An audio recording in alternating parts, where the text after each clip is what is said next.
ప్రభువు రక్షణ యేసుక్రీస్తు పరిశుద్ధమైన నామమున ప్రభునందు సహోదరులారా, వాక్య ధ్యానం నిమిత్తమై పరిశుద్ధ గ్రంథంలో నుంచి ప్రకటన గ్రంథము 9వ అధ్యాయం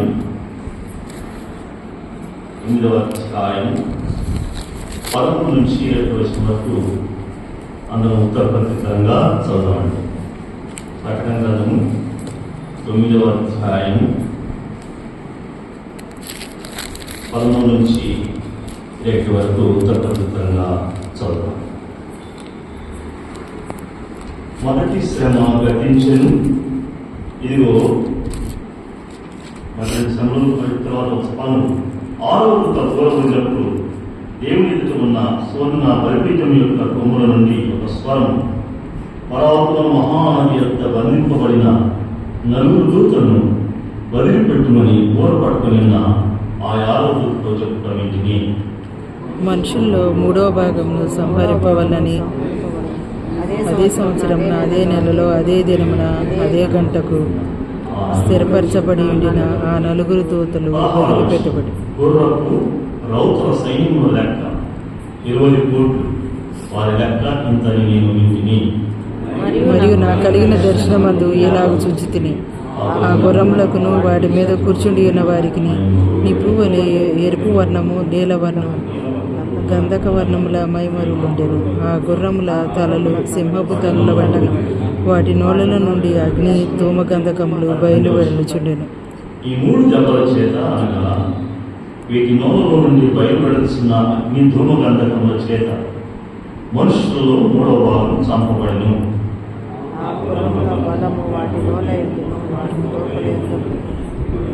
కనుక వాటి తోకలు పాముల వలె ఉండి తలలు కలిగినవైనందున వాటి చేత అవి ఈ దెబ్బల చేత చాలా మిగిలిన జనులు దయ్యములను చూడను వెను నడవను శక్తి లేనివై బంగారు, వెండి, కంచు, రాయి, కర్రతో చేయబడిన తమ హస్తకృతమైన విగ్రహములను పూజింపకుండా విడిచిపెట్టినట్లు మారు మనసు పొందలేదు. మరియు తాము చేయుచున్న నరహత్యలను, మాయమంత్రములను, జారచోరత్వములను చేయకున్నట్లు వారు మారు మనసు పొందిన వారు కారు. ప్రార్థన చేద్దాం. పరిశుద్ధులైన దేవా, కడుగు మా తండ్రి, మీ యొక్క మహాప్రభువుని బట్టి స్థానిక సంఘం సమాజం రోజులకు సహాయం చేస్తున్నారు. నేను చిన్న బైబిల్ క్లాస్లో పాఠకులను కీర్తించడానికి ఇచ్చిన అవకాశం ఉండాలి. చదువు లేఖన భాగం ద్వారా మీరు ఆత్మ చేత బోధించుతుండగా నేను మేము శ్రద్ధగా ఆలోచించి దాన్ని మా జీవితాలకు అన్వయించుకొని వాక్య ప్రకారం సాగిపోవడం సహాయం చేయండి. మీ నా మహిమ కలిగినట్లు చేయవచ్చిన అందరికీ స్థానిక సంఘానికి క్షేమం కలిగించండి. క్రీస్తునామమున ప్రార్థన చేస్తున్నాం తండ్రి, ఆమేన్. సహోదరులారా, ఆ యొక్క తరగతుల్లో సహోదరుడు ఆ యొక్క పుస్తకాల నుంచి మాట్లాడుతుండగా నా ముందు వచ్చినప్పుడు ప్రకటన గ్రంథాన్ని మనం ధ్యానం చేయించుకుంటున్నాం. గడిచిన పర్యాయం మనము ప్రకటన గ్రంథము 9వ అధ్యాయం 1 నుంచి 11 వచనాలు ధ్యానం చేశాం. 12వ వచనం వాసనగా ఉంచాం. 5వ దూత బూరవిన్నప్పుడు ఆకాశం నుండి భూమి మీద వారినటువంటి ఒక నక్షత్రము ఆ యొక్క పక్కన తీసుకున్న పరవాసి అయినటువంటి యోహాను గారు చూచి పాతాళగుండం యొక్క తాళం చెవి అతనికి ఇవ్వబడినట్టుగాను, తర్వాత ఆ పాతాళగుండము తెరవగా ఎలాంటి పరిస్థితులు చోటు చేసుకున్నాయో, ఎలాంటి పర్యవసనాలు ఉండబోతున్నాయో గడిచిన పర్యాయం ధ్యానం చేశాం. అయితే 12వ వచనం చూసినప్పుడు మొదటి శ్రమ గతించెను, ఇదిగో మరి 2 శ్రమలు ఇటు తర్వాత వచ్చును అని రాయబడి మనం 11వ వచనం నుంచి 6వ దూత యొక్క బోరబడిన తర్వాత ప్రవేశాన్ని మనం చూస్తాం. మొదటి శ్రమ గతించింది. ఆ మొదటి శ్రమలో ఈ 9వ అధ్యాయం 1 నుంచి 11 వచనాల్లో ఆ యొక్క బాధలు ఎలాంటివో, అవి మనుషులు పుట్టినప్పుడు ఎలాంటి పరిస్థితులు చోటు చేసుకున్నాయో మనం గమనించవచ్చు.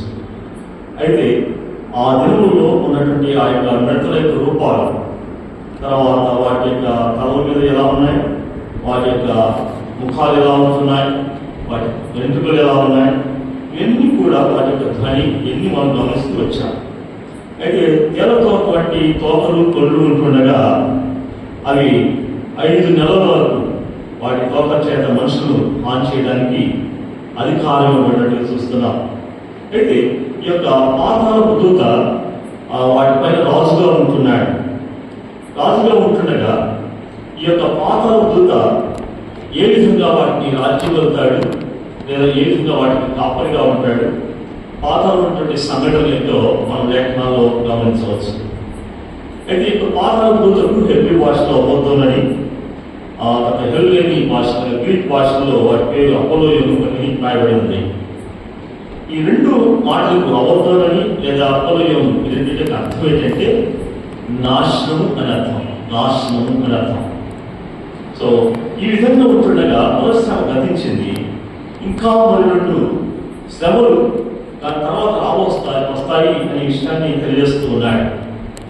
ఏంటి ఆ 2 శ్రమలు అంటే, మనం మన యొక్క 13 నుంచి 19 వచనాల వరకు జరిగేటువంటి సంఘటన అది ఒక శ్రమగా భావించవచ్చు. ఆ తర్వాత వచ్చే మొదటి శ్రమ, తర్వాత 2వ శ్రమ ఏంటంటే 16వ అధ్యాయం 1వ వచనంలో మనము ఆ యొక్క 2వ శ్రమ గురించి కూడా కొన్ని విషయాలు ధ్యానం చేయవచ్చు. అయితే మనం క్లుప్తంగా ఒకటో దాని వరకు వెళ్దాం. ఈ 13వ వచనం నుంచి 6వ దూత 3వ వరకు గమనిస్తున్నాం. 9వ అధ్యాయంలో మనము 6వ వచనం ప్రకారం చూసినట్లయితే 7 దేవదూతలు 7 బూరలు పట్టుకొని ఉన్నారు. 7 బూరలు, ఒక్కొక్కరు ఒక బూర పట్టుకొని ఉన్నారు. ఈ బూరలు పట్టుకున్న తర్వాత వారు ఊదడానికి సిద్ధపడినప్పుడు మొదటి దూత బూరలుగా ఏం జరిగిందో మనం 7వ వచనం చూస్తాం. 2వ దూత బూర ఊదినప్పుడు 7వ అధ్యాయం 9 వచనాలు గమనిస్తాం. 3వ దూత బూర ఊదినప్పుడు ఏం జరిగిందో ఆ సంఘటనలు 10వ వచనం 11వ వచనాలు చూస్తాం. 4వ దూత బూర ఊదినప్పుడు 7వ అధ్యాయం 12వ వచనంలో గమనిస్తాం. ఇలా ఉంటుండగా 9వ అధ్యాయంలో ఈ యొక్క 5వ దూత ఊరబోయే ముందుగా 8వ అధ్యాయం 13వ వచనం చూసినప్పుడు బూరలు ఊదబోసినటువంటి ఆ 3 దూతల యొక్క బూరల శబ్దం బట్టి భూనివాసం ఎలాంటి స్వరం ఏర్పడిందంటే అయ్యో అయ్యో అయ్యో అని గొప్ప స్వరం చెప్పడం ఏర్పడింది. అంటే ఏంటి ఈ సంఘటనలు? సుమారు 1990 సంవత్సర కాలంలో కొంతమంది యతీష్లు అనగా కమ్యూనిస్ట్ దేశాలు ఉన్నటువంటి శాస్త్రవేత్తలు, ఖగోళ శాస్త్రవేత్తలు, ఆర్కియాలజిస్ట్ అంటారు, భూగోళ శాస్త్రవేత్తలు, వాళ్ళు తోడుకుంటూ వెళ్తున్నప్పుడు 12 మైళ్ళ తర్వాత చాలా భయంకరమైనటువంటి ఒక సంఘటన చోటు చేసుకుంది. ఏంటంటే గొప్ప పక్షి వచ్చి కనబడి అదృశ్యం అవడం. వాడు కొంచెం దూరం వెళ్ళిన తర్వాత టెంపరేచర్ చాలా విపరీతంగా కనబడింది వారికి. వారు కాలలేకపోతున్నారు. అయినా దాన్ని భరిస్తూనే కొంచెం లోతుగా తోడుకుంటూ పోతున్నప్పుడు భయంకరమైనటువంటి ఏడుపులు వినపడుతున్నాయట. చాలా ఏడుపులు, ఎంతోమంది ఏడుపులు అయ్యి 100వ సంఖ్యలు, 7వ సంఖ్యలు, 1000 సంఖ్యలు తెలియట్లేదు. అయితే ఆ భయంకరమైనటువంటి పరిస్థితి చూసి ఆ ఏడుపుల యొక్క స్వరాన్ని నడుపుకి భయం వేసి ఇంకా లోపలికి పోదాలేకపోయారు. ఒకవైపు అధికమైనటువంటి ఉష్ణోగ్రత, మరొక వైపు ఏడుపుల యొక్క స్వరం వినబడుతుంది, ఏడుపులు వినబడుతున్నాయి. వాడు ఆలయకు బయటకు వచ్చిన తర్వాత వారు అనేకమైనటువంటి శాస్త్రాలు నెరవేశారు. గతంలో ఎవరైనా రీసెర్చ్ చేశారని అవి చూశారు. సో ఏ రీసెర్చ్ నుంచి చూసినా ఎక్కడ కనిపించలేదు. తర్వాత మత గ్రంథాలను తెరవేశారు, దాంట్లో కూడా కానరాలేదు. చివరికి ఈ యొక్క బైబిల్ క్రైస్తవం ఉంది కదా, దీన్ని చూద్దామని వాళ్ళు తరచి చూస్తూ ఉంటుండగా ఈ యొక్క పరిశుద్ధ గ్రంథంలో పాతాళ గుండము అనేది ఒకటి, తర్వాత నరకాగ్ని అనేటువంటిది 2 పదాలు వారికి కనిపించాయి. అక్కడ ఎలా సంఘటన చోటు చేసుకుంటాయి, ఎవరు ఆ పాతాళ గుండం పడవేయబడతారు, ఆ నరకాగ్ని గుండంలో ఎవరు ఉంటారు అనే విషయాన్ని అప్పుడు తెలుసుకున్న తర్వాత వారు భయపడిపోయి వెంటనే కన్నీళ్లు పెట్టుకొని, అయ్యో మా పరిస్థితి కూడా ఇంతే కదా, అయితే నిజంగా దేవుడు ఉన్నాడు, దేవుడు ముందుగానే విషయాలు యొక్క గ్రంథం రాయించాలని చెప్పి పశ్చాత్తాపడి పాపలుకొని యేసుక్రీస్తు వారి నిజమైన దేవుడు లోకరక్షకులని వారు విశ్వసించారు, తదుపరి సాక్షి చెప్పారు. అది 1990-97 సంవత్సరం మధ్య కాలంలో ఆ యొక్క మ్యాగజైన్స్ లో, తర్వాత చాలా న్యూస్ లో వచ్చింది. ఇలా చూస్తూ ఉంటున్నప్పుడు అయితే ఈ యొక్క పాతాళపు దూత వాటి పైన రాజుగా ఉంటున్నాడు. అయితే పాతాళ బృందం తెలిసినప్పుడు ఎలా ఉంది అంటే 9వ అధ్యాయం 2వ వచనం, పాతాళ బృందము తెరవగా పెద్ద కొలువులో నుండి లేచి పొగ వంటి పొగ ఆ గుండంలో నుండి లేచును. ఆ గుండపు పొగ చేత సూర్యుని ఆకాశమును చీకటి కమ్మెను అని రాయబడింది. పాతాళపు గుండము ఎలాంటిదంటే పెద్ద కొలువులో నుండి ఉన్నటువంటిగా ఉంది, నిప్పుల రవ్వ కనబడుతుంది. అలాగే ఈ మధ్య కాలం ఒక 2 years, ఐ థింక్ 2 సంవత్సరాల క్రితం ఈ మధ్య కాలంలో కొంతమంది TV9 తర్వాత ఇంకొక టీవీ ఛానల్లో ప్రసారం చేశారు. వెస్టర్న్ కంట్రీస్ లో ఒక దేశంలో అది చూస్తున్నప్పుడు ఒక గోతి పడింది. అంటే పెద్ద రంధ్రం ఏర్పడినప్పుడు ఏంటి అని దాన్ని గమనించలేకపోయారు. ఆ యొక్క ఉష్ణోగ్రత తట్టుకోలేకపోయారు.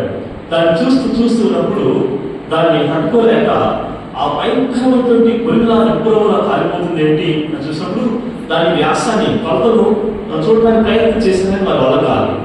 దాని లోతు కోసం ప్రయత్నం చేసినా వారి వల్ల కాలేదు. అయితే ఆ యొక్క సంఘటనలు చోటు చేసిన తర్వాత ఏమిటి ఇంత భయంకరంగా ఉంది అంటే is the hole or man hole of the head అనేసి అనుకున్నారు. అనగా పాతాళం యొక్క ద్వారం అని అనుకున్నారు. అయితే దాన్ని చూసి ఇప్పటికీ కూడా 2 చోట్ల అది ఉన్నట్టుగా గమనిస్తూ వచ్చారు. అది ఎప్పుడు ఎలాగా రద్దలవుతుందో లేక ఎంతమంది దానిలో అలా దిగబడిపోతారో దాని గురించి రీసెర్చ్ చేస్తూ కొంతమంది ఏం చేశారంటే ఇక అంత్య దినము ప్రళయం రాబోతుంది అనేసి సాక్షి చెప్పడం జరిగింది. ఇలా ఉంటుండగా ఈ పాతాళము గుండం యొక్క పొగ పైకి లేచి సూర్యుని ఆకాశం రెండింటిని కూడా కమ్మేస్తుంది.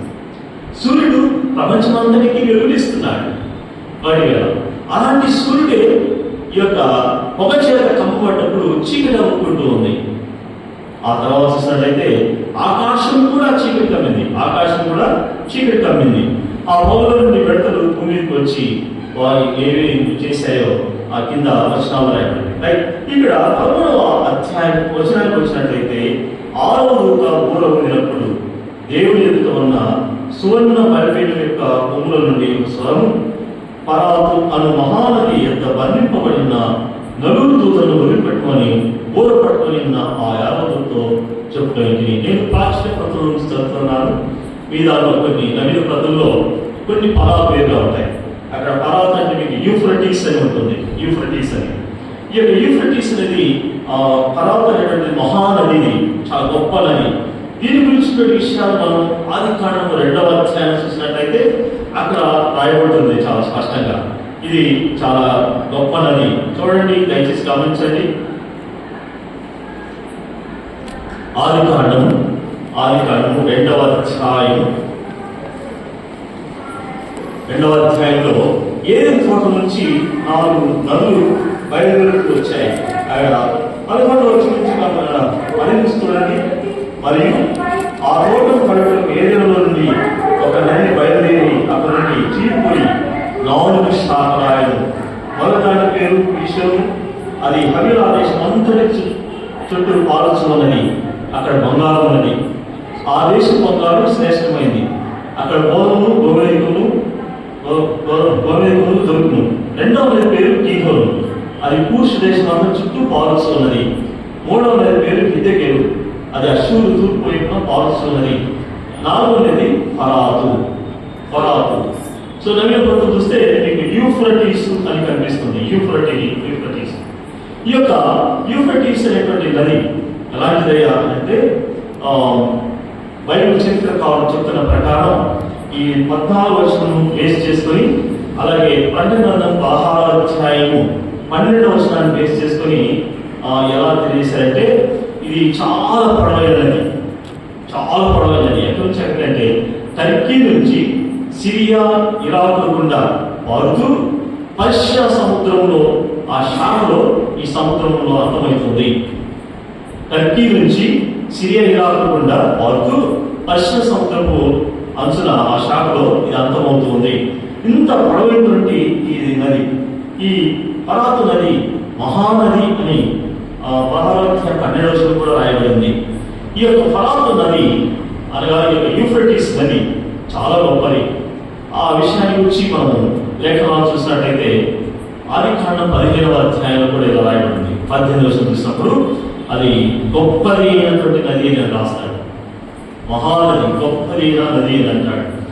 మరి ఇంకా చూసినట్లయితే ఈ యొక్క ఫరాతు నది గురించి చాలా శ్రేష్టకరమైనదిగా, చాలా శాఖలుగా వెళ్తూ ఉన్నప్పుడు దాని ద్వారా అనేక దేశాల్లో సారవంతం చేయబడినట్టుగా మనం గమనించవచ్చు. ఈ రోజుల్లో కూడా మనం ఆంధ్రప్రదేశ్ రాష్ట్రంలో పోలవరాన్ని, ఇంకో నదిని, కృష్ణానదిని, గోదావరి కృష్ణాని అనుసంధానం చేయాలని ప్రయత్నాలు ఉంటున్నాయి కదా. అలాగే గోదావరి నుంచి ఆ యొక్క పోలవరం ప్రాజెక్టును సృష్టించాలని, ఇలాగా మనకు ఇక్కడైతే వెలుగొండ ప్రాజెక్టు, ఇవన్నీ ఎందుకంటే ఎక్కడైతే డ్రై అవుతుంటాయో, ఎక్కడైతే సరిగ్గా నీరు అందట్లేదో వాటికి నీరు అందింపజేసి త్రాగునీరు, సాగునీరు, తద్వారా సరైనటువంటి ఫలితాలు పొందాలని ఆశ. అలాగే యూఫ్రటీస్ ద్వారా కూడా ఈ టర్కీ నుంచి సిరియా, ఇరాక్ అన్నీ కూడా ఎక్కడ వరకంటే పర్షియా వరకు ఇవన్నీ కూడా సస్యశ్యామలంగా చేయబడుతూ వచ్చాయి. తర్వాత ఇక్కడ ఈ భాగం మనం చూసినట్లయితే ఈ యొక్క 6వ దూత ఊర ఉన్నప్పుడు దేవుని ఎదుట ఉన్న సువర్ణ బలిపీఠం అనేది ఒకటి కనబడుతుంది. సువర్ణ బలిపీఠం, ఈ సువర్ణ బలిపీఠం గురించి మనం ఆదికాండం చూస్తాం, నిర్గమకాండంలో గమనిస్తాం, లేవ్యకాండంలో, సంఖ్యాకాండంలో కూడా గమనించవచ్చు. సువర్ణ బలిపీఠం గురించి మనం గమనిస్తున్నట్లయితే అది బంగారుతో చేయబడింది. సువర్ణ బంగారు కదా, బంగారంతో చేయబడినటువంటి బలిపీఠం. ఈ బంగారు బలిపీఠానికి ఏ విధంగా చెప్తున్నారో దాని కొలతలు అక్కడ స్పష్టంగా రాయబడటం చూస్తాం. బెసలేలు అనేటువంటి ఆయనకు దేవుడు జ్ఞానం వేషను అనుగ్రహించి దాన్ని ఎలా తయారు చేయాలో గమనిస్తాం. ఆ దేవుని ఎలాగా దాన్ని ఏమేమి ఉంచాలో ఏమి ఉంచకూడదు కూడా తెలియజేస్తారు. ఆ బలిపీఠం దగ్గరికి ఎవరు సమీపించాలో ఎవరు సమీపించకూడదు విషయాలు కూడా తెలియజేస్తారు. ఆ బలిపీఠం ఉండటం ద్వారా వారికి ఏ విధంగా మేలు జరుగుతుందో కూడా మనం గమనించవచ్చు. ఇది సువర్ణ బలిపీఠం యొక్క కొమ్ముల నుండి ఒక స్వరం వినబడతా ఉంది. కొమ్ముల నుండి గమనించండి. 7వ అధ్యాయం 3-4 వచనాలు చూసినట్లయితే ఆయన సువర్ణ బలిపీఠం గురించి ఆనాటి పరిశుద్ధుల యొక్క ప్రార్థనలు ఎలా పైకి లేచి దేవుని చేరాయో గమనిస్తాం. గమనించండి. 7వ అధ్యాయం ప్రకటన గ్రంథము 7వ అధ్యాయం 3-4 వచనాలు. మరియు సువర్ణ దుర్పార్తి చేత పట్టుకొని ఉన్న మేరకు దూత వచ్చి బలిపీఠం ఎదుట నిలువగా సింహాసనం ఎదుట ఉన్న సువర్ణ బలిపీఠం పైన పరిశుద్ధులందరి ప్రార్థనతో కలుగుతాయి. అతనికి బహు ధూపద్రవ్యములు ఇవ్వబడింది. అప్పుడు ఆ ధూపద్రవ్యముల పొగ పరిశుద్ధుల ప్రార్థనతో కలిసి దూత చేతిలో నుండి పైకి లేచి దేవుని సన్నిధిని చేరెను. ఇక్కడ సువర్ణ బలిపీఠం ఉంది. సువర్ణ ధూపార్తి చేత పట్టుకుని ఉన్నాడు. తర్వాత వేరొక దూత వచ్చి బలిపీఠం నిలబడ్డప్పుడు సింహాసనంతో ఉన్నటువంటి ఆ యొక్క సువర్ణ బలిపీఠం ఎదుట పరిశుద్ధులందరి ప్రార్థనతో కలవడానికి కోసం బహుధూపద్రవ్యములు ఇవ్వబడ్డాయి. అలా ఉంటుండగా ఆ ధూపద్రవ్యం నుంచి ఆ పొగ లేస్తున్నప్పుడు చూడండి, ధూపద్రవ్యం పరిశుద్ధుల ప్రార్థనతో కలిపి దూత చేతి నుండి పైకి దేవుని సన్నిధికి చేరే. ఇలాగా దేవుని సన్నిధికి చేరేటువంటి ప్రార్థనలు బహు అరుదుగా మనం గమనిస్తాం. లేఖనాలు మనం చూసినట్లయితే దానియేలు నీ ప్రార్థన వినబడ్డది అంటాడు. కొర్నేలి నీ ప్రార్థన వినబడ్డది. జకర్యా నీ ప్రార్థన వినబడ్డది. పేతురు నీ ప్రార్థన వినబడ్డది. ఇలా చెప్పబడుతుంది. అంటే పరిశుద్ధుల యొక్క ప్రార్థనలు దేవుని సన్నిధికి చేరుతూ ఉన్నాయి. అయితే ఇక్కడ ఒక చిన్న అప్లికేషన్ పార్ట్ మనం చూసినట్లయితే జీవితాన్ని గమనించవలసింది. మనం కూడా చాలాసార్లు ప్రార్థన చేస్తుంటాం. అయితే మన ప్రార్థన దేవుని సన్నిధికి చేరుగా ఉన్నాయా? చేరకూడగల కారణాలేంటి? చేరుతున్నప్పుడు మనం ఎలాంటి అనుభూతి పొందుతున్నాం? చేరిన తర్వాత ప్రభు చేయడం జవాబును బట్టి మనం దేవునికి ఏ విధంగా కృతజ్ఞతాస్తుతులు చెల్లిస్తున్నామో ఆలోచించబద్ధమైన. తర్వాత చూడండి, సువర్ణ బలిపీఠం యొక్క కొమ్ముల నుండి ఒక స్వరం వినబడింది. నిర్గమకాండం 30వ అధ్యాయం 1వ వచనం చెప్పండి.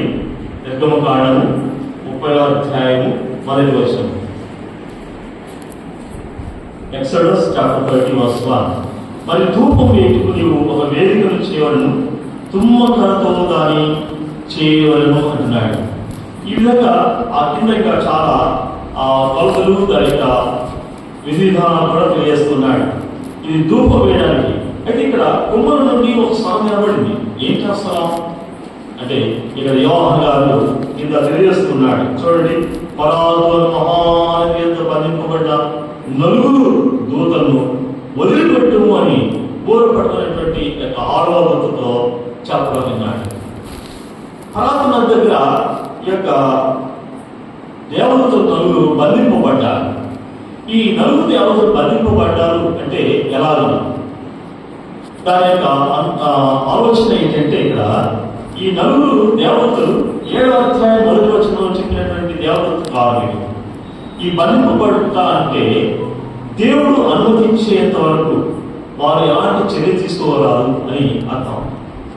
దేవుడు అనుమతించేంత వరకు వారు ఎలాంటి చర్య తీసుకోలేరనేటువంటి అర్థమిస్తుంది. ఈ 4 దేవతలు కూడా అక్కడ బంధించబడ్డారు. అంటే ఇక్కడ వారు దేవుడి యొక్క ఇంకా అనుమతి రాలేదు, వారు బంధింపబడ్డారు. మనం అలాగే ప్రకటన గ్రంథము 11వ అధ్యాయం చూసినప్పుడు 2 ఒలివ చెట్ల వలె ఉంటారు, దీపస్తంభములుగా ఉంటారు. వారు మోషే ఏలియాలు వారిద్దరు సాక్షులుగా ఉన్నారు విషయాన్ని చూస్తాం. వారు కూడా 3 దినములు వారు చంపబడిన తర్వాత వారు పారిపెట్టబడాలి. కానీ ఆ యొక్క చూసిన వారందరూ కూడా మీకు భయం కలిగింది. అయితే ఆ సమయంలో దేవునితో పరలోకం నుండి ఒక స్వరాన్ని వినిపించాడు. ఏంటంటే 11వ అధ్యాయం 11వ వచనం చూస్తే ఆయన అంటాడు, అయితే 3 దినముల శరీరం పిమ్మటున్నాను, 3 దినములున్నారైన పిమ్మట దేవుని యొక్క నుండి జీవాత్మ వచ్చి వాడు ప్రవేశించిన కనుక వారు పాదము భూమి నుంచి వారు చూసిన వారికి మిగులో భయం కలిగేను. ఎప్పుడైతే పరలోకం నుండి ఆయన జీవాత్మ వచ్చి వాడు ప్రవేశించిందో దాని వెంటనే పాదము భూమి లేచి నిలబడ్డారు. నిలిచిన తర్వాత ఒక స్వరం వచ్చింది, ఇక్కడికి ఎక్కిరండి అని పరలోకం గొప్ప స్వరం వారు చెప్పగానే వారు మేఘాలుడై పరలోకముకు ఆరోహణమైంది. వారు ఆరోహణమై వెళ్తూ ఉంటుండగా అక్కడ శత్రువులందరూ చూశారు. ఆ గడిలోని గొప్ప భూకంపాలు వచ్చాయి. ఆ గడిలోని పట్టణంతో 10వ భాగంతో కూలిపోయింది. ఆ గడిలోని ఆ భూకంపం 7,000 మందిని చంపేసినట్టుగా గమనిస్తాం. మిగిలిన వారందరూ కూడా భయప్రాంతులయ్యారు. పరలోక దేవుని భయపరచడం గమనిస్తాం. అలాగే ఇక్కడ కూడా ఈ 4 దేవదూతలు ఆ ప్రభు యొక్క అనుమతి కోసం వేచి ఉంటుండగా ఈ బోరపడ్డ సమయాల్లో ఈ యొక్క దూత 6వ దూత ఇదిగో వారిని వెలుపట్టండి అని చెప్పినప్పుడు ఈయన విన్నప్పుడు 15వ వచనంలో చూడండి, మనుష్యులలో 3వ భాగం సంహరింపవాలని అదే సంవత్సరమున అదే నెలలో అదే దినమున అదే గంటకు సిద్ధపరచబడి ఉన్న ఆ 4 దూతలు వదిలిపెట్టబడి. ఇక్కడ చాలా స్పష్టంగా రాయబడింది, చాలా ఖచ్చితత్వం ఉంది కదా. సంవత్సరము, నెల, తర్వాత దినము, అదే సంవత్సరము, అదే నెల, అదే దినమున అదే గంట సిద్ధపరచబడినటువంటి ఆ 4 దూతలు కూడా వదిలిపెట్టబడ్డారు. అంటే God has certain plan, God has a purpose. దేవుడికి ఒక ప్రణాళిక ఉంది, దేవుడికి ఒక ఉద్దేశం ఉంది. కాబట్టి ఆయన చిత్తం సాధనే జరిగింపజేస్తాడు. ఆ విషయాన్ని మనం చూస్తున్నట్లయితే లేఖనాల్లో ఇంకా కాలము సమయం దేవుడి యొక్క స్వాధీనంలో ఉన్నాయి అని మనం లేఖనాల్లో గమనించవచ్చు.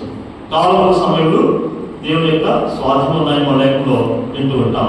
కాబట్టి అదే సంవత్సరంలో అదే నెలలో అదే దినమున అదే గంటకు ఈ 4 దేవదూతలు విడిచిపెట్టబడ్డారు. విడిచిపెట్టబడిన తర్వాత ఏం జరుగుతుంది? ఆ సంఘటన చూస్తున్నప్పుడు చాలా భయభ్రాంతులు కలుగుతాయి, చాలా సంఘటనలు చోటు చేసుకుంటాయి. ఎంత భీతిగుతారో ఆ విషయాలు కూడా గమనించవచ్చు. 16వ వచనం వచ్చేసరికి అక్కడ చూడండి, గుర్రపు రౌతుల సైన్యంలో లెక్క 20 కోట్లు, వారి లెక్క ఇంత నేను వింటిని. సైన్యంలో లెక్క, గుర్రపు రౌతుల యొక్క సైన్యం లెక్క కూడా చాలా ఖచ్చితత్వంతో ఉంది. ఇక్కడ కూడా 20 కోట్లు. మన దేశాలు లేకపోతే అగ్రరాజ్యాల యొక్క సైన్యాన్ని కూడా గమనిస్తే ఎంత ఉంటుందో ఈ మధ్య కొన్ని లెక్కలు వేస్తా ఉన్నారు కదా.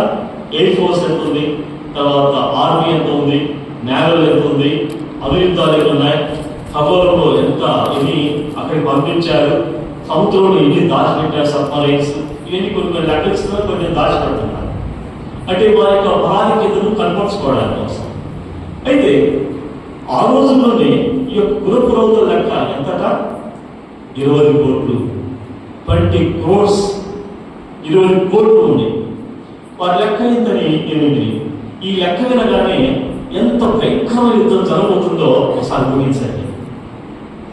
మన మొదటి ప్రపంచ యుద్ధం జరిగిపోయింది, ఆ తర్వాత రెండవ ప్రపంచ యుద్ధం ముగిసిపోయింది, మూడో ప్రపంచ యుద్ధం కోసం అలాగా అందరూ కూడా ఎప్పుడు జరుగుతుందా అనేసి వింటూ వాటి గురించి భయాందోళనలో ఉంటున్నారు. అంతకుముందు రష్యా ఉక్రెయిన్ జరిగినప్పుడు మూడో ప్రపంచ యుద్ధం రావచ్చు అని అంటున్నారు. తర్వాత ఇజ్రాయెల్కి తదుపరి వాళ్ళకి అక్కడ ఉన్నటువంటి పరిసర ప్రాంతాలు ఉన్నటువంటి దేశాలు యుద్ధం జరిగినప్పుడు మూడో ప్రపంచ యుద్ధం రావచ్చు అంటున్నారు, భయపడ్డారు. ఇప్పుడు ప్రస్తుతం వాళ్ళ అమెరికాకి ఇరాన్కి యుద్ధం జరిగితే అన్ని యోజన చెందేసి యుద్ధం జరగబోతుందేమో అందరూ భయపడుతూ ఉన్నారు.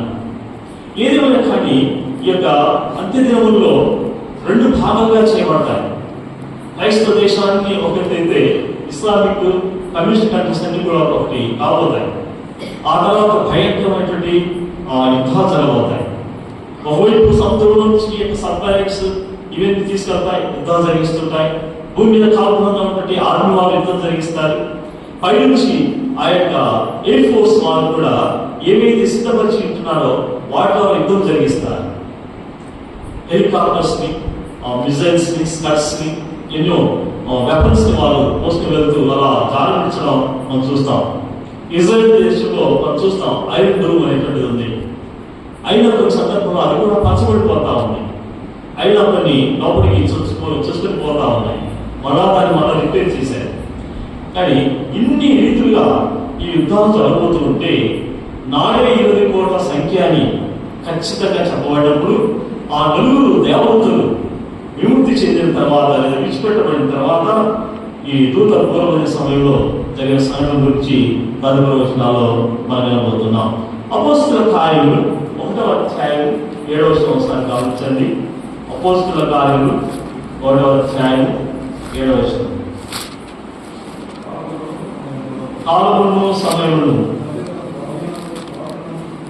తండ్రి తన స్వాధీనం ఉంచుకొని ఉన్నాడు.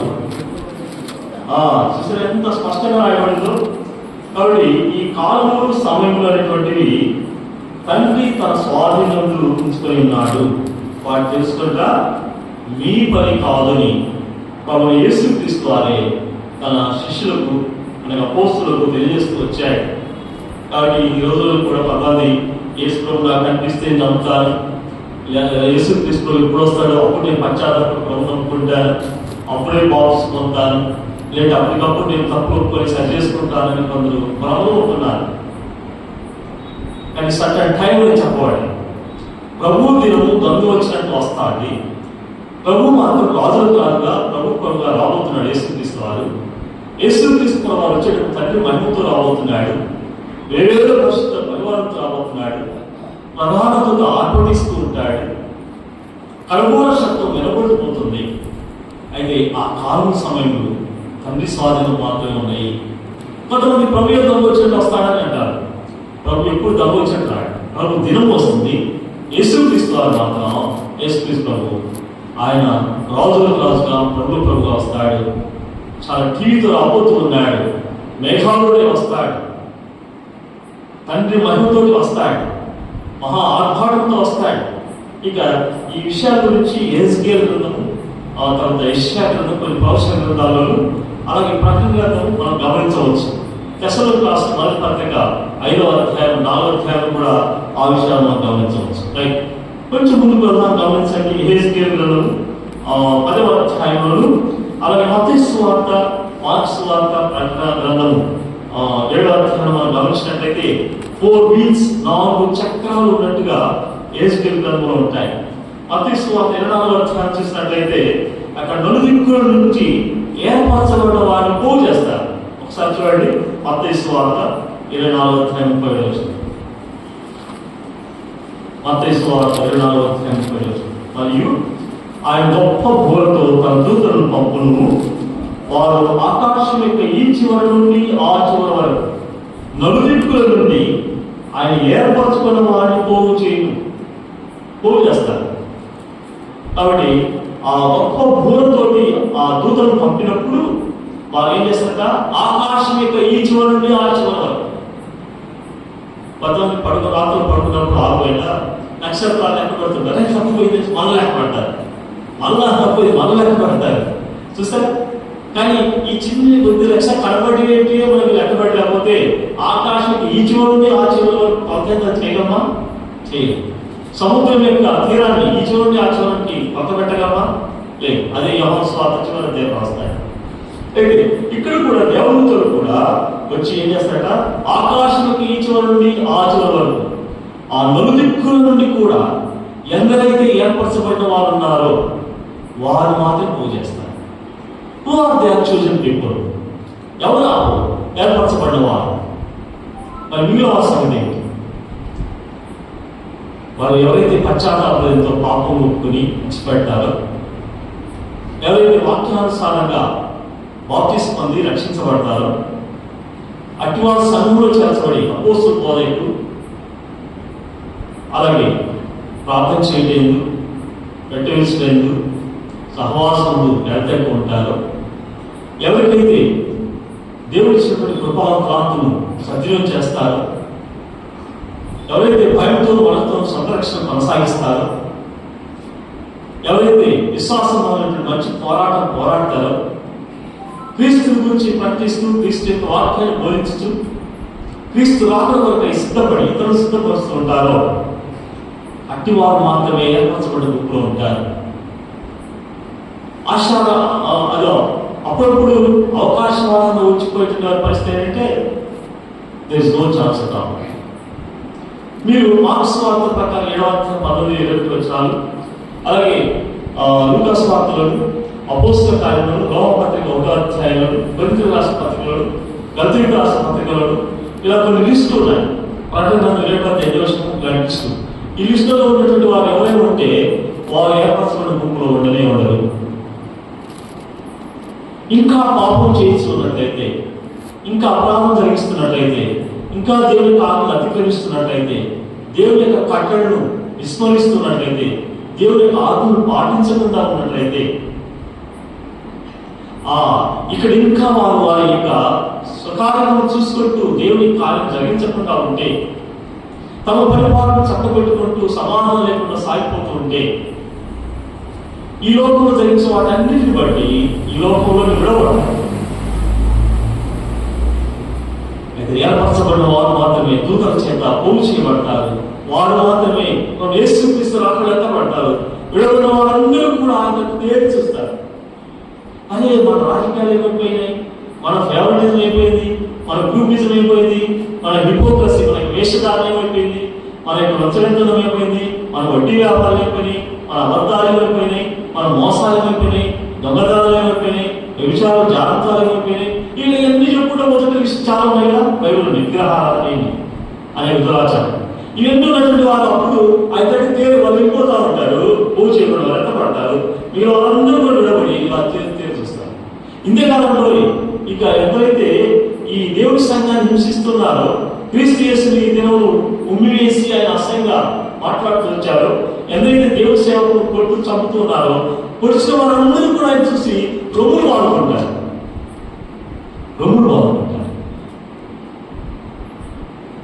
విడబడిన వారికి కఠినమైన తీర్పు ఉంటుంది. విడబడిన వారికి భయంకరమైన శిక్ష ఉంది. విడబడినటువంటి వారు ఆ నిత్య నరకాగ్నిగుండంలో పడతారు. అక్కడ మరణపు దూత వారికి కావలిగా ఉంటుందని ఆ యొక్క కీర్తన గ్రంథంలో చెప్పబడింది. అలాగే ఇక్కడ మనం చూసినట్లయితే ఆ యొక్క 9వ అధ్యాయం ప్రకారం ఈ యొక్క పాతాళపు దూత వాటి పైగా రాజుగా ఉంటాడు. వాడే నాశనపుత్రుడు. ఈ నాశనాన్ని చేయించిన వాళ్ళందరికీ ఇక్కడ ఎవరైతే వారిని బాగా స్నేహిస్తారు కదా, కొంతమంది కిటికీ వేసుకొని వాళ్ళకి టీవీ సినిమాలు చూస్తారు, సీరియల్ చూస్తారు, దేవ సినిమాలు వాక్యాన్ని చదవాలి. అన్నిటి సమయం వేసిస్తారు, వాక్యాన్ని చదవాలి, ధ్యానం చేయాలి. అన్నిటికీ ఇస్తాము, పరిచయం కొరకు సమయం ఇవ్వాలి. ఇక వాళ్ళందరూ కూడా ఇది లిస్టుకి చెప్పుకుంటూ పోతుంది. మీరే ఒకసారి ఎప్పుడైనా మౌన ధ్యానం చేయండి, క్వైట్ టైం చేయండి. సో వేరు వేరు నేను ఎక్కడ ఉన్నాను, ఏం చేస్తున్నాను ఒకసారి ఆలోచన చేస్తే అన్ని అర్థమవుతాయి. రైట్. ఇలాగా ఈ యొక్క పాతాళంతో మరణంతో ఎవరైతే స్నేహిస్తున్నారో, వారి యొక్క ఆజ్ఞానుసరించి నడుచుకుంటున్నారో, వారి యొక్క ఆశలకు ప్రలోభాలకు ఎవరైతే లొంగిపోతున్నారో అటు వారందరూ కూడా వెళ్తారు. రైట్. ఇక్కడ చూడండి, దాని తర్వాత మనం గమనిస్తున్నట్లయితే ఇది మార్క్స్ వార్త కూడా రాయబడింది. ప్రకటన గ్రంథం 7వ అధ్యాయం 1వ వచనం చూసినట్లయితే ఈ నాలుగు దిక్కుల నుంచి కూడా దేవతలు వచ్చి ఆ వాయువును పట్టుకుంటారు. వాయువును పట్టుకుంటే ఇచ్చినప్పుడు ఏమవుతుంది? ఇంకా 10 దిక్కులు చచ్చిపోతారు చూసారు, అది జరగబోతుంది. అమ్మో, చాలా భయంకరమైన పరిస్థితి ఏర్పడబోతుంది. ఈ రోజుల్లో కొంచెం ఆక్సిజన్ అందకపోతే ఎంతో బాధపడుతున్నారు. అక్కడ హాస్పిటల్కి వెళ్ళినప్పుడు ఆస్పత్రితో బాధపడేవారు, పరప్రాణం కొట్టి విట్టాడే వారికి ముందు ఆక్సిజన్ పెట్టారు, తర్వాత వెంటిలేటర్ మీద తీసుకెళ్తారు. No guarantee. డాక్టర్లు అంటారు మా చేతులు ఏమీ లేదు, నేను ప్రయత్నం చేస్తాను, అంత పైవారి అంటారు. అయితే ఈ నలుగురు నుండి 4 దేవదూతలు వచ్చి ఆ వాయువును పట్టుకున్నప్పుడు ఏం జరుగుతుంది? భయంకరమైనటువంటి దుర్గతి చోటు చేసుకోబోతుంది. అప్పుడు భయంకరమైన విషాదం ఉంటుంది. చూడండి 7వ అధ్యాయం 1 నుంచి 3 వచనాలు చూసినట్లయితే అక్కడ భూమి యొక్క 4 దిక్కులలో 4 దేవతలు నిలిచి భూమి మీదనైనా సముద్రం మీదనైనా ఏ చెట్టు మీదనైనా గాలి వీచకున్నట్టు భూమి యొక్క 4 దిక్కుల వాయువులను పట్టుకొని నిండగా నిలిచింది. మరియు సజీవులకు దేవుని ముద్రలు వేరదూత సూర్యోదయ దిశలను పైకొచ్చుగా చూచితిని.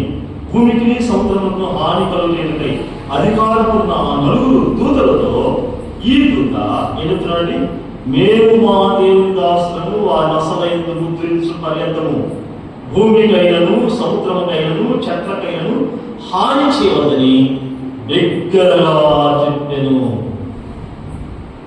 ఎవరికట? ఎవరికి? భూమికి కానీ సముద్రానికి కానీ హాని కలగదు. ఎప్పటి వరకు? సజీవుడు దేవుని ముద్ర గల వేరొక దూత సూర్యోదశ నుండి వచ్చి చెప్తున్నాడు, ఇదిగో మేము మా దేవుని దాసులు వారి నొసలైన ముద్రించబడతాం. Yes, is belongs to mind, is belongs to mind. ఇది నాకు చెందినవాడు, ఇది నాకు చెందింది అని దేవుడు తన దూత ద్వారా ముద్రింపజేస్తాడు. దేవుడు ముద్ర కలిగిన వారు ఎవరైతే దేవుడి ముద్ర కలిగిన వారు, దేవుడి పిల్లలు ఎక్కకపోతాయి కదా. యోహాను సువార్త 1:12 తన అందరికీ వినిపించిన వారికి అందరికీ అనగా ఆయన మందు విశ్వాసం ఉంచిన వారికి అందరికీ ఆయన పిల్లలకు దేవుడి పిల్లలకు అధికారాలు గ్రహించారు. ఎఫెసీయులకు రాసిన పత్రిక 1వ అధ్యాయం చూసినట్లయితే భూమి పునాదులు ఏర్పడుకుంటే అనగా ఎవరు ఏర్పడుకుంటే మీరు పరిశుద్ధాత్మ చేత ముద్రించబడి కాబట్టి ఇప్పుడు అతిథ్యమందరూ కూడా దేవుడు ముద్రిస్తాడు. ఇక మీలో ఎవరైతే ముద్ర లేకుండా ఉంటారో వారందరూ కూడా భయంకరమైన హానికి గురవుతారు. కొంచెం ముందుకు వెళ్దాం. ఈ విషయాలు చూస్తున్నప్పుడు 16వ వచనం గమనించండి. 9వ అధ్యాయం 16వ వచనం చూసాం కదా. గురుపురవుల లెక్క 20 కోట్లు వారి లెక్క ఇద్దరు ఇంటిని. మరియు 17వ వచనం నాకు కలిగిన దర్శనం ఆలోచించింది, ఆ గురువులకును వాటి మీద కూర్చుని వారికి మణిమరులు ఉండేను. వాటిలో కొన్ని నిప్పు వలి ఎరుపు వర్ణంగాను, కొన్ని నీలవర్ణంగాను, కొన్ని గంధక వర్ణంగాను ఉండేను. ఆ గురువుల తలలు సింహపు తలల వంటివి, వాటి నోలులో నుండి అగ్ని ధూమ గంధకములను బయలువెడల్చుండెను. ఇక్కడ స్పష్టంగా రాయబడింది. దేవుని యొక్క రథాల గురించి ఇక్కడ రాయబడతా ఉంది. 20 కోట్లుగా ఉన్నటువంటి గుర్రపోతుల సంఖ్య చెప్పి ఆ కింద ఏ వర్ణాలు ఉన్నటువంటి ఆ రథములు గుర్రములు ఉన్నాయో తెలియజేస్తున్నాడు. ఈ లెక్క కొన్ని నిప్పు వలి ఎరుపు వర్ణంగా ఉన్నాయి, మరికొన్ని నీలవర్ణంగా ఉన్నాయి, మరికొన్ని గంధక వర్ణంగా ఉంటున్నాయి. వీటన్నిటికీ కూడా ఏమైనా మైమూలు ఉంటుండగా ఆ యొక్క కళలు ఎలా ఉన్నాయో చూడండి. అక్కడ వారి గుర్రం యొక్క తలలు సింహపు తలల వంటివి. కింద చూడండి అక్కడే వాటి ఆ గుర్రముల తలలు సింహపు తలల వంటివి. వాటి నోళ్ళ నుండి ఏమొస్తుంది? అగ్ని ధూమ గంధకములు బయలువెడుతున్నాయి. తర్వాత మనం చూసినట్లయితే వాటి యొక్క బలం ఎటుంది? అక్కడ చూడండి వాటి నోల ఎందు, వాటి తోకల ఎందు వాటి బలం. తదుపరి వాటి యొక్క తోకలు ఎలా ఉన్నాయి? తలులు కలిగినవిగా ఉంటున్నాయి. అవి పాము వలె ఉంటున్నాయి. వాటి చేతులు అవి హాని చేస్తాయి. ఇది వచనాల్లో రాయబడింది. అయితే ఈ గుర్రములకు గుర్రముల మీద కూర్చున్న వారికి మహిమలు ఇవ్వబడుతుండగా 66వ కీర్తనలో వచనం ఇలా చెప్తుంది. 66వ కీర్తన 17వ వచనం చూడండి. 66వ కీర్తన 17వ వచనం. 66వ కీర్తన 17వ వచనం. ఆయన మీరు మొదలుపెట్టి తిని అప్పుడే చూసారు నా నోట శ్రేష్టమైన కీర్తన ఉండేది అంటున్నాడు. సో ఆ సమయంలో కొంతమంది అంటే గతంలో ఈ యొక్క కీర్తనకారుడు ఎదుర్కొంటున్న పరిస్థితులను బట్టి ఆయన దేవుడు మొదలుపెడుతూ వచ్చాడు. తర్వాత అప్పుడే ఆయన నోట శ్రేష్టమైన కీర్తన ఉంటుంది. ఇలాంటి సంఘటన చోటు చేసుకున్న సమయాల్లో మరి నీవు నేను ఎలా ఉండాలో కూడా తెలియజేస్తున్నాడు. అయితే ఈ యొక్క గురపు రౌతుల యొక్క సైన్యము ఇంత లెక్కని చెప్పబడి ఉంటుండగా ఆ సహస్రములు సహస్రములు ప్రభు వాడు ఉన్నాడు అనే విషయాన్ని కూడా లేఖనాలు మనం చూస్తాం. హబక్కూకు గ్రంథం చూసినట్లయితే నీ గురములను చూడండి 3వ అధ్యాయం 8వ వచనం. హబక్కూకు గ్రంథము 3వ అధ్యాయం 8వ వచనం. 3వ అధ్యాయం 8వ వచనం. యెహోవా నదుల మీద నీకు కోపం కలిగినందున, నదుల మీద నీకు ఉగ్రత కలిగినందున, సముద్రం మీద నీకు ఉగ్రత కలిగినందున నీ గుర్రములను పట్టుకొని రక్షణార్థమైన నదుల మీద ఎక్కి వచ్చుచున్నావు. చూడండి, ఈ హబక్కూకు చేసినటువంటి ప్రార్థనలో ఈ దైవోక్తులు ఇలా ఉంటున్నాయి. ఏమంటాడు? యెహోవా నదులలో నీకు కోపం కలిగినందున, నదుల మీద కోపం పదంగా అంటున్నారు. ఇప్పుడు సునామీలు వస్తున్నారు, సముద్రంలో భూకంపం ఏర్పడతా ఉంది, దానివల్ల ఎంతో విపత్తు కలుగుతా ఉంది. ఇప్పుడు నదుల మీద కూడా కోపం కలిగినందున అంటున్నాడు, లేదా నదుల మీద నీకు ఉగ్రత కలిగినందున అంటున్నాడు. హబక్కూకు ప్రార్థనలో దేవుడికి ఎలా మొరపెడుతున్నాడో ప్రశ్నిస్తున్నాడు. చూడండి, సముద్రం మీద నీకు ఉగ్రత కలిగినందున నీ గురువును కట్టుకొని రక్షణార్థమైన నదుల మీద ఎక్కువ వచ్చుతున్నావు. అవును, ప్రభు రక్షణార్థమైన రథం మీద ఎక్కి వచ్చుచూ ఉన్నాడు. తన ప్రజలకు రక్షణార్థంగా ఏదైతే ఇవ్వబడిందో వాటి బట్టి సిద్ధపడి వెలుగుతూ ఉన్నట్టు వారందరూ కూడా కొనుక్కోబడతారు. ఇవన్నీ కూడా లైవ్ కాబోతూ ఉన్నాయి. యెషయా గ్రంథము 5వ అధ్యాయం 20వ వచనం చూసినట్లయితే, యెషయా గ్రంథము కొద్ది వచనం మీద యెషయా గ్రంథము 5వ అధ్యాయం 28వ వచనం.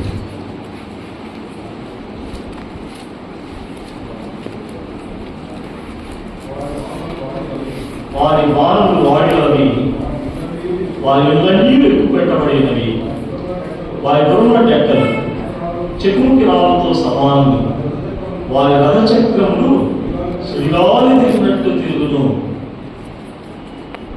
ఇలా ఉంటున్నాయి. వారి బాణాలు ఎలా ఉన్నాయట? వాడిలో ఉన్నాయి. వారి ఇళ్ళన్నీ కూడా ఎక్కువ పెడతా ఉన్నాయి. వారి గుర్రముల డెక్కలన్నీ చెకుముకి రాళ్ళతో సమానంగా కనిపిస్తున్నాయి. తర్వాత వారి రథములు సుడిగాలి తిరిగినట్టుగా తిరుగుతా ఉన్నాయి. ఈవెన్ మన యొక్క చెరువు కట్టకు వెళ్తే ఆ చెరువు కట్ట సమీపంలో ఉంటుంది, దాని మధ్యకి వెళ్ళాలంటే చాలా మంది ధైర్యం చాలు. ఎంతో మంది నీళ్ళు వచ్చిన సమయంలో ఇప్పుడు చచ్చిపోయారు. ఎందుకంటే అక్కడ సుడిగాలు ఉందని లోపలికి దేవుడి పొందుతారని చాలా మంది చెబుతూ ఉంటారు. రైట్. అయితే ఇలా సుడిగాలి తిరిగినట్టుగా తిరుగుతున్న సందర్భాల్లో అలా వేగంగా సుడిగాలి వస్తుంది, తిరిగి అది ఏ దిశ నుండి ఏ దిశకి వెళ్ళిపోతుందో తెలియదు. అలాగే అంత్యకాలంలో ఇలాంటి పరిస్థితులు చోటు చేసుకోబోతూ ఉంటున్నాయి. ఇలా అలా ఉంటూ ఉండగా 3 దెబ్బలు తగిలాయి. ఒకటేనంట అగ్నితోటి, అదే కదా, అగ్ని ధూమ గంధకముల చేత అంటున్నాడు. అగ్ని, రెండవది ధూమం అంటే పొగ, మూడవది గంధకం చేత. ఈ నోళ్ళలో నుండి బయలు వెళుతూ ఉంటే ఇక వాటి చేత పట్టబడి చంపబడ్డారు. ఎంతమంది సుమారు మనుషులలో 3వ భాగం చంపబడిన 18వ వచనం. మనుషుల్లో 3వ భాగం చంపబడింది. అంతకుముందే మొదటి పూర్వ సమయంలో ఎలాగ భూమిలో 3వ భాగం నశించిపోయిందో చూస్తాం. రెండవ దూత పూర్వమైనప్పుడు సముద్రంలో 3వ భాగం రక్తమయమైపోయి ఓడలో 3వ భాగం నాశనం అయిపోయి చచ్చిపోయినట్టు చూస్తాం. అలాగే 3వ దూత పూర్వమైన సమయాల్లో పెద్ద నక్షత్రం అంతా రాలిపోయింది.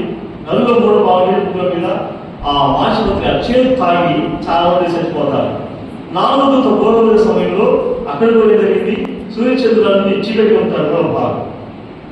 రాత్రిలో 3వ భాగంలో ఏం జరిగిందో అక్కడ మనం ఎన్నో అర్థాన్ని చూస్తాం. ఇక్కడికి వచ్చేసరికి జన్మలో 3వ భాగము చంపబడతారు. ఏమైనా మీకు సంతోషమా అంటాం? ఇది నేను చెప్పే లెక్క కాదు, మీరు చెప్పే లెక్క, ఎవరు చెప్పే లెక్క కాదు. లేఖనాలు రాయబడి రాబోతుంది. 3వ ప్రపంచ యుద్ధం చోటు చేసుకుంటే జరగబోయేటువంటి ఇది 3వ భాగం. కరోనా వచ్చినప్పుడే ఎంతో మంది ప్రాణాలు ఇచ్చారు, ఎంతో మంది చంపబడ్డారు. అలాగే జరగబోయే సంఘటనలు కూడా అలాగే నమ్ముతున్నాయి. అయితే ఈ 3 దెబ్బలు ఉంటాయి. అయితే ఈ 3వ భాగంతో చంపబడిన తర్వాత ఏం చేస్తారు? ఏ చావుకు మీరు వచ్చిన రాసుకోండి. 19వ వచనం 19. ఆ గుర్రముల వలము వాటి నోలైందును వాటి తోకైందును ఉన్నది.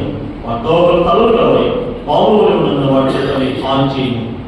ఇవి యజ్ఞాల్లో హెలికాప్టర్స్ని, అలాగే కొన్ని విమానాలని ఇలాగా ఈ పాముల వలె, తేళ్ల వలె, మిడతల వలె తయారు చేస్తున్నారు. వాటి షేప్ తయారు చేస్తున్నారు.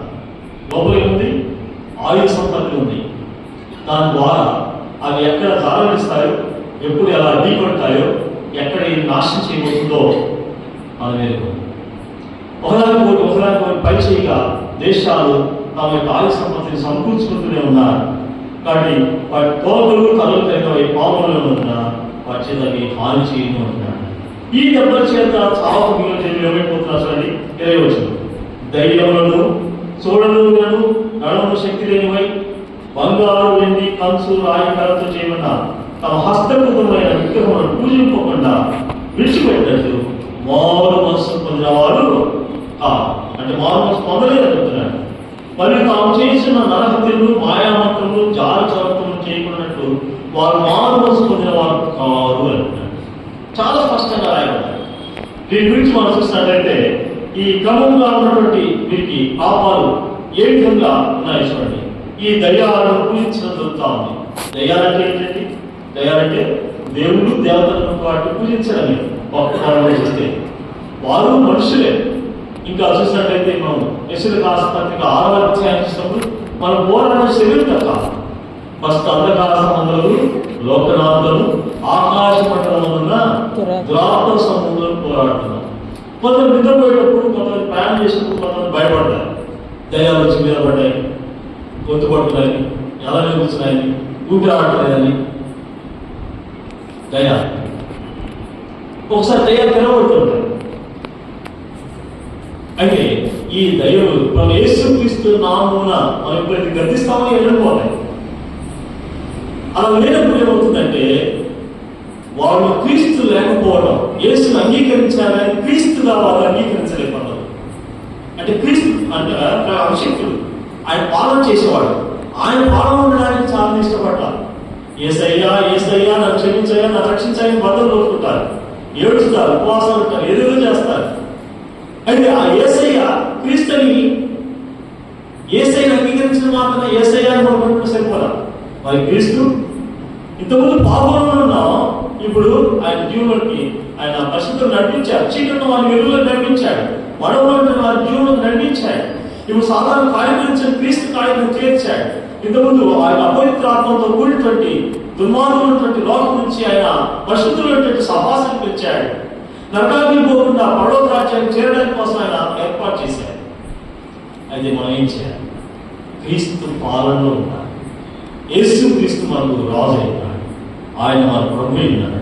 ఆయన చెప్పింది వేదవాడు, ఆయన ఆలోచన సాధించాలి. ఇలా చేస్తే మనకు నచ్చింది. అయితే దయ్యాలు పూజించే వారు ఉన్నారు, 10 మనుషులే దేవుడు దేవతలను వారిని పూజించే వారు ఉన్నారు. మరి కొందరు విగ్రహాన్ని పూజించే వాళ్ళు ఉన్నారు. ఎక్కడ పడితే అక్కడ మనం చూస్తాం, రోడ్ల మీద, వీధి మూలలో, ఎక్కడంటే అక్కడ ఏర్పాటు చేసుకున్నాం. కాలేజీలలో, ఇప్పుడు ఆఫీసులలోకి వచ్చాయి, హాస్పిటల్లోకి వచ్చాయి, ఎక్కడ పడితే అక్కడ విస్తరించి ఉన్నాయి. వాటిని పూజిస్తున్నారు. ఇంకా బలత్కారం చేయడం మత ఛానల్స్ వాళ్ళు దేవుడి సేవకు దేవుడి బిడ్డలు కూడా ఇదిగో ఈ యేసుక్రీస్తును విసర్జించి ఉమ్మివేసి ఇదిగో వీటిని పూజిస్తే, ఈ తిలకం చూస్తే, వాడు మొక్కుతే నీ ప్రాణం దక్కుతాయి లేదంటున్నారు. క్రీస్తు ప్రభువు కలిగిన వారు ధైర్యం ఉంటున్నారు, ప్రాణం కోల్పోవడానికి సిద్ధపడుతున్నారు. మిగిలిన వారి వాటిని చేస్తారు. అది వేసుకున్న వాడు తన ప్రాణం కోరుకున్న వాడు దాన్ని తప్పించుకోరు, తన ప్రాణం రక్షింపగలుగుతున్న వాడు దాన్ని పోగొట్టుకుంటాడు. క్రీస్తు యేసు నిమిత్తం ఎవరైతే చేస్తారో కదా. తర్వాత చూసినట్లయితే మంత్ర ప్రయోగాలు చేస్తున్నారు. మంత్ర ప్రయోగాలు, ఈ మంత్ర ప్రయోగాలు నేటికి కూడా కొందరు అక్కడక్కడ వీటిని వెంబడిస్తున్నారు. ఈ మంత్ర ప్రయోగాల కోసం కొంతమంది తాపత్రయపడుతున్నారు.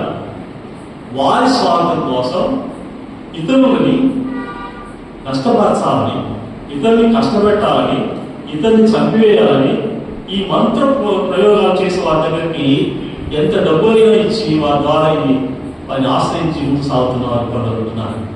ఇది చాలా విచారంగా మంత్రగాలు చెప్పేటువంటి మాయ మంత్రాలకు సులువుగా వారు నిలబెట్టిపోతున్నారు. మంత్ర ప్రయోగాలు చెప్పేటువంటి వారి యొక్క ఆచారాలను అవలంబిస్తున్నారు. మంత్ర ప్రయోగాలు చెప్పేటువంటి వారు చేసేటువంటి ఆ యొక్క దారాలు కట్టుకోవటం, జంజాలు వేసుకోవటం, లోపల అక్కడ బొట్టు నల్లవి పెట్టుకోవటం, ఎన్నో తాళ్ళు కట్టుకోవటం, తాయిలు వేసుకోవడం చేస్తా ఉన్నారు. మంత్ర ప్రయోగాలు వశీకరణ కోసం స్త్రీలు పురుషులు వశం చేసుకోవడానికి ప్రయత్నం చేస్తున్నారు. కొన్ని పురుషులు స్త్రీలు వశం చేసుకోవడానికి ప్రయత్నం చేస్తున్నారు.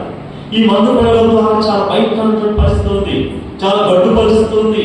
మీరందరూ కూడా నిత్య నరకాగిపోవడం సత్యం. తర్వాత ఏం చేస్తున్నాడు? జాగ్రత్తలు అంటున్నాడు. వ్యభిచారం జాగ్రత్తలు చేసేవారు. పెళ్లి కాకుండా అక్రమ సంబంధాలు సహజీవనాలు ఉన్నాయి. కొందరు పెళ్ళైన తర్వాత కూడా ఇంకా అక్రమ సంబంధాలు చేస్తున్నారు. చీ కొడుతున్నారు, చీ అంటూ ఉమ్మేస్తున్నారు. ఏది వారు పిలిస్తే నేను పోకుండా తింటా, వారు చచ్చిపోతాను ఎలా వస్తుందని పరిస్థితులు ఏర్పడ్డాయి. లేదా నోళ్ళు తెచ్చుకోవాలి, ఇద్దరు పడి చచ్చిపోవాలన్నట్టు పరిస్థితులు ఏర్పడతా ఉన్నాయి. కొందరు దౌర్జన్యం వేసి చంపేస్తున్నారు. ఏంటి జాగ్రత్తలు ఉన్నాయి. ఎంత భయంకరం. వీళ్ళు ఇంకా మానవ స్పందనలా, మనసు మారడా, కేవలం విశ్వాస ముసుగులో క్రైస్తవ ముసుగులో వస్తున్నారు. సహవాసంలో వివిధ పద్ధతి చెప్పండి. వాడు దొంగ పెట్టలుగా ఉన్నారని రాయబడింది. వారు రహస్యంగా దొరకొట్టారని అలా వస్తున్నారు. మన మధ్యలో సంచారం చేయించుంటారు, మనతో కలిసి తిరుగుతున్నట్టే ఉంటారు, వందనాలు చెప్తారు. కానీ ఇగో బయట వాళ్ళు లోకస్తులు ఉన్నారు. కొందరు ప్రభుని ఎరగని వారు కూడా తెలిసిన చెప్పుకున్నట్టు వారు కూడా ఇలాంటి పరిస్థితులు ఉన్నారు. మీరు ఇంకా మామూలు మనసు పొందినవారు కాదు అంటున్నాడు. కాబట్టి ఇలాంటి వారికి ఏముంది పరిస్థితి? దొంగతనాలు ఉంటున్నాయి, భయంకరమైన పరిస్థితులు ఉంటున్నాయి. వీటన్నింటినీ బట్టి దానికి భయంకరమైనటువంటి తీర్పు ఉంది, అతి భయంకరమైనటువంటి శిక్ష ఉంది, నిత్య నరకాగ్ని ఉన్న సత్యం. కాబట్టి ప్రభు యేసుక్రీస్తు రాకడ ఓ సమీపంగా ఉంది. వచ్చేవాడికి ఏమాత్రం ఆలస్యం చేయగల వస్తాడు. కాబట్టి ఇక మనమే సిద్ధపడుతూ ఉండాలి, వెలుగుతూ ఉండాలి. మనం ఏమైనా బలహీనతలు ఉన్నట్లయితే, ఇంకా మానవ మనసు అన్నటువంటి స్థితిగతులు ఏమైనా కనబడుతున్నట్లయితే, మన కండలు కట్టినట్టుగా కనబడుతున్నట్లయితే వెంటనే మనం అంత ఎవరైనా సరే, నేనైనా నీవైనా, మనం ఎవరైనా సరే వాటిని విడిచిపెట్టేసుకోవాలి, వాటిని దూరం చేసుకోవాలి. ప్రభు దగ్గర క్షమించమని ప్రాధాన్యపడాలి, ప్రభు రక్తంలో కడిగేసుకోవాలి, వాక్యం చేత సరి చేసుకోవాలి. ప్రార్థనాపూర్వకంగా మనం ముందుకు సాగిపోతే మనం ధన్యులు చేయబడతాం. అది ప్రభు క్రీస్తు రాకడలో మనం సిద్ధపడదాం. ప్రభు రాకడలో ఏర్పరచబడిన గుంపులో ఉందాం, ఎక్కబడే గుంపులో ఉందాం. ప్రభు రాజ్యంలో చేర్చబడడానికి మన సంస్కృతిలో ఉందాం. దేవుడికి వారు తీర్చుకుంటారు.